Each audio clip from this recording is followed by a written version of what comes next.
মাননীয় শ্রী বিশ্বরঞ্জন দাস মহাশয়, দলের দীর্ঘদিনের প্রাক্তন সভাপতি শ্রীভূমি উন্নয়ন কর্তৃপক্ষের অধ্যক্ষ শ্রী বিশ্বরূপ ভট্টাচার্য মহাশয়, পৌরপতি শ্রী রবীন্দ্রচন্দ্র দেব মহাশয়, প্রদেশ কমিটির সদস্য অমরেশ রায় মহাশয় সহ দলের জেলার পদাধিকারীগণ, উপস্থিত সাংবাদিক বন্ধুরা, প্রথমে আজকের এই সাংবাদিক বৈঠকে আপনারা বহু সংখ্যক সম্মানীয় সাংবাদিক বন্ধুরা উপস্থিত হওয়ার জন্য কৃতজ্ঞতা জ্ঞাপন করছি। ইতিমধ্যে জেলা সভাপতি মহাশয় বক্তব্য রেখেছেন, আমাদের পৌরপতি মহাশয় বক্তব্য রেখেছেন, নিঃসন্দেহে একদম তাৎপর্যপূর্ণ কথা বলেছেন আপনাদের সঙ্গে। দেখুন, এই 6 তারিখের যে ধর্মঘট যেটা আহ্বান করেছে, 3 জন বক্তার বক্তব্যে বিষয়গুলো উঠে এসেছে। যারা এই বন্ধের আহ্বায়ক মণ্ডলী যারা দেখলাম, যারা বিভিন্নভাবে সাংবাদিক বৈঠক করছেন, বক্তব্য রাখছেন, কর্মশালা করছেন, তাদের প্রত্যেকের সামাজিক দৃষ্টিভঙ্গি, রাজনৈতিক আদর্শ প্রত্যেকে পরস্পর বিরোধী আছে। এই জেলা সদরে সবাইকে মোটামুটিভাবে চিনি, সবার দেখা আছে। যারা বসেছেন তারা প্রায় বৎসর পূর্ণ হতে চলেছে, 2 মাস বাকি আছে নাম পরিবর্তনের। তো এতদিন তারা কোথায় ছিলেন? মূল বিষয় হচ্ছে, গতকালকে সাংবাদিক বন্ধু জেলা আয়ুক্তের কার্যালয়ে আমাকে প্রশ্ন করেছিলেন, গতকালকেও বলেছি, আজকে সেই কথা আবার পুনরুত্থাপন করছে, যে তাদের হাতে কোনো কাজ নেই, নির্বাচন সামনে আছে, কোনো একটা কিছু করে মানুষের কাছে অন্ততপক্ষে যাতে পৌঁছানোর চেষ্টা করতে পারেন, আর সেই চেষ্টায় ওনারা নিয়োজিত হয়েছেন। আজকের দিনে সমগ্র দেশের সঙ্গে সঙ্গতি রেখে এই আসাম প্রদেশ বা এই শ্রীভূমি জেলায় ভারতীয় জনতা পার্টি রাজনৈতিক শক্তিতে এক অপ্রতিদ্বন্দ্বী হিসাবে পরিগণিত হয়েছে।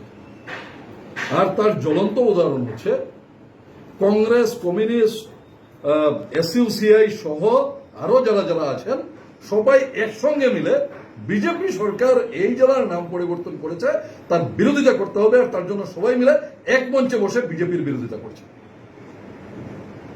তাদের একার দ্বারা কোনো দলের সেই ক্ষমতা নেই। আর কমিউনিস্টদের সম্পর্কে বলার কোনো কিছু নেই, মিশন তো বলেছেন কমিউনিস্টদের তাদের অতীত সম্পর্কে 2-1টি কথা এমনি সাধারণ মানুষ বলে থাকেন, যে কমিউনিস্টরা তো চীনে বা অন্যান্য রাষ্ট্রে যখন বামপন্থী রাষ্ট্রে যখন ছিল, বামপন্থী সরকার ছিল বিভিন্ন রাষ্ট্রে, ওই জায়গায় যখন বৃষ্টি হতো তখন নাকি ভারতবর্ষে তারা মাথায় ছাতি দিয়ে হাঁটতেন। আজকের দিনে ভারতবর্ষ তো শেষ, পৃথিবীর বুক থেকে বামপন্থা বিলুপ্ত হয়েছে। আর এখানে বসে বামপন্থীরা হাতে গোনা যে 2-4 জন আছেন, তারা কংগ্রেসকে দূষর বানিয়ে এখন শ্রীভূমির বিরোধিতা করছেন। এখানে বলা হয়েছে সিওটো বিভাগ কিভাবে হয়েছিল, সেই কথা উঠে এসেছে, গণভোটের কথা উঠে এসেছে। কবিগুরু রবীন্দ্রনাথ ঠাকুর, এশিয়ার বুকে প্রথম নোবেল প্রাপক, যে কালোজয়ী কবিতা যেটা রচনা করেছিলেন, বাংলার রাষ্ট্রসীমা হতে নির্বাসিতা তুমি সুন্দরী শ্রীভূমি। ওই শ্রীহট্ট থেকে যে শ্রীভূমি যেটা এসেছিল, সেই শ্রীহট্ট কাদের কুটচালে সেই রাষ্ট্রসীমা হতে নির্বাসিত হয়েছিল, সেটাও আজকের দিনে আবার ওরা চোখে আঙুল দিয়ে দেখিয়ে দিচ্ছেন, যে আমাদের পূর্বসূরি, আমাদের পূর্বপুরুষরা, আমরা তখনও চাইনি, আমরা এখনো চাইছি না যে শ্রীভূমি নাম এখানে থাকুক, আমরা সেটার বিরোধিতা করছি। ওই সময় ওনারা শ্রীহট্টের বিরোধিতা করেছিলেন, করে শ্রীহট্ট বিভক্ত হয়েছিল, সিলেট ভাগ হয়েছিল, আমাদের মতো অগণিত মানুষকে চিরতরে এই দেশের বুকে তারা রিফিউজি বা বাস্তুহারার তকমা সেটে দিয়েছিলেন।